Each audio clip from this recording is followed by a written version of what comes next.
rasakan angin dan panasnya matahari, makanya aku pakai baju yang bikin suasana ini semakin panas.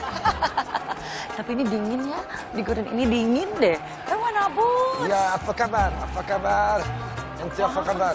Ini kayak kenal saya. Ini Wana Bud. Ya. Ngapain kesini? Katanya pulang kampung mau ke Arab. Ini betul gurun pasir kan? Iya, tapi kan ini masih di Indonesia, Wan. Yang benar ente. Wah, Ini tuan Ana saya. baru mau pulang kampung ke negara wah Ana. ini masih ditipu nih sama dia nih. Bilangnya pesawatnya nyampe Arab ya? Iya. Nyampe Timur Tengah ya? Saya bodyguardnya dia. Wah, lu nipu dia lu. Ini kan masih di Indonesia. Ini bodyguard Ana. Dulunya ini body lotion.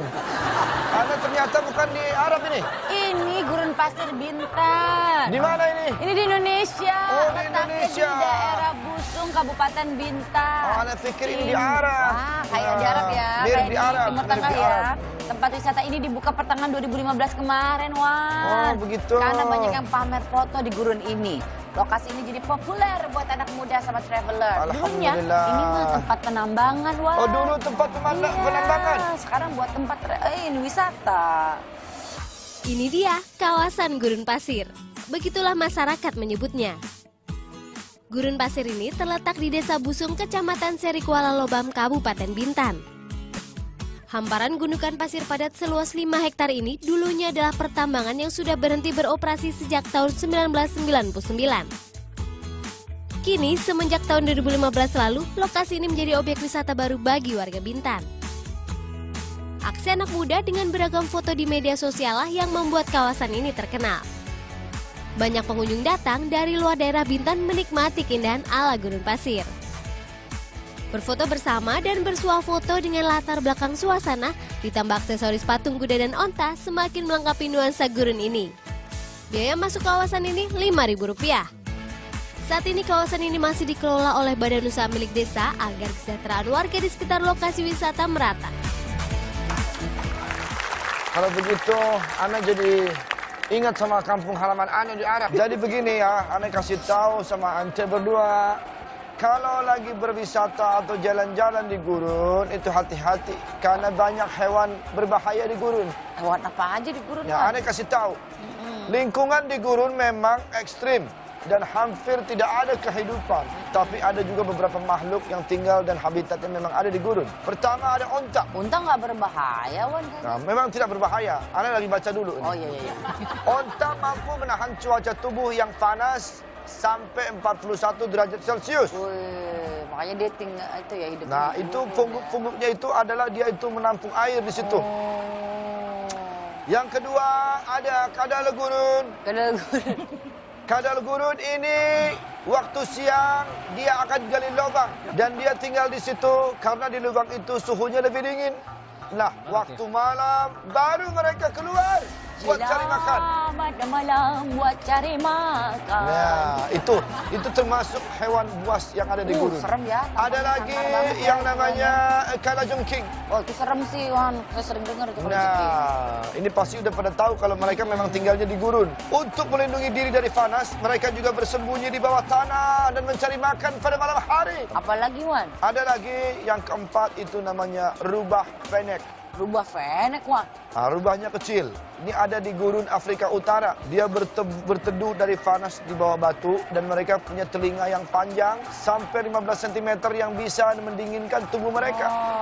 Nah, pas malam di cuaca dingin, panas yang terkumpul di kuping bisa hangatkan tubuh mereka. Begitu. Timbal balik ya bentuknya. Ada juga tuh tikus kanguru. Itu pernah lihat? Itu. Alhamdulillah, ada gunanya juga nih. Iya. Yang satu ini mirip cemiti nih. Cimiti. Cemiti, apa itu Kan cemiti? adanya cuma di Amerika Utara. Oh. Mereka juga bersembunyi di lubang pas siang dan cari makan pas malam hari. Kenapa dinamain tikus kanguru? Karena bentuknya kayak tikus dan gaya lompatnya pakai ekor kayak kanguru. Oh, makanya disebutnya tikus kanguru. Seperti itu. Nah, kita baru tahu. Ya udah. Jangan diganggu. Kalau begitu, ente ana suruh sekarang siapkan makan malam di gurun. Oke. Ya. Ana pengen Kenapa makan nyiapinnya dari sekarang, Wan? karena banyak makanan harus dikumpulkan. Oh, ya udah. Ana pengen nasi mandi. Oh. Itu makanan dari Oke. Arab. Itu Saya Arab. siapkan dulu. Tolong ya. Oke. Assalamualaikum. Waalaikumsalam warahmatullah. Apaan ini? Ngomong-ngomong soal makan malam, Ana spesial mempersiapkan untuk menjamu ente. Makan malam di tengah gurun, Wan. Mau dong, enak kan? Jangan berpikir gersangnya. Tapi ada makan malam yang keren di situ. Oh, gimana memang? Nih, lokasinya ada di tengah gurun konservasi di Dubai.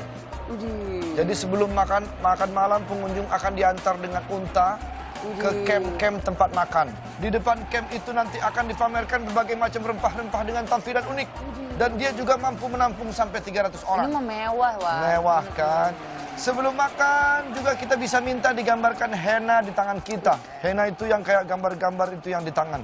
Bukannya henna itu, aku benar-benar terhenna. Terlena itu. Makanannya pun makanan ala Timur Tengah. Daging panggang, roti, nasi, dan juga makanan ala Timur Tengah yang namanya hummus dan tamoli.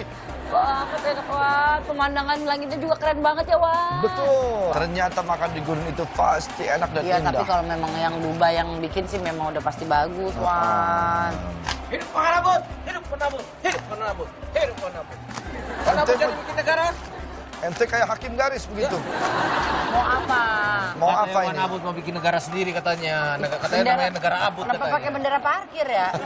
Tapi beneran ada loh pria yang mendirikan negara sendiri di tengah gurun. Masa? Namanya Zach Landsberg, seorang seniman dari New York, itu bosan hidup di tengah kota. Akhirnya dia memutuskan untuk membangun negaranya sendiri di tengah-tengah gurun. Tahun 2005 kemarin dia membeli sebidang tanah sebesar 8.000 meter persegi seharga 8 juta yang dibeli online.